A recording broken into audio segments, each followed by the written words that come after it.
L'infant comença a balbotejar a partir del 6è o el 7è mes de vida, quan és capaç de produir vocals llargues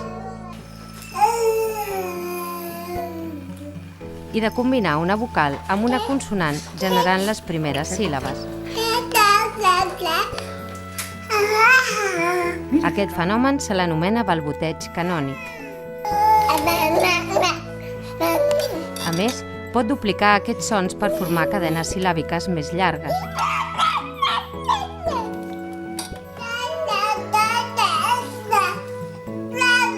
De moment, aquests sons no van referits a persones o objectes de l'entorn, ja que l'infant no ha desenvolupat encara la capacitat de comunicar-se de manera intencional.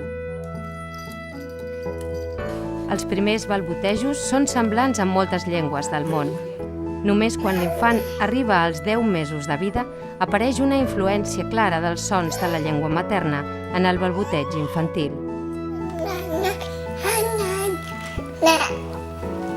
Practicar el balboteig és important com a pas previ per aprendre a parlar.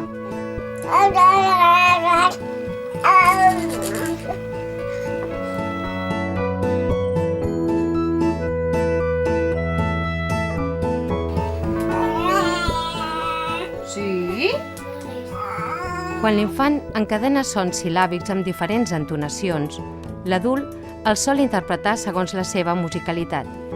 Contestar a l'infant segons aquestes interpretacions l'ajudarà a que aprengui a comunicar-se de manera intencional amb l'entorn.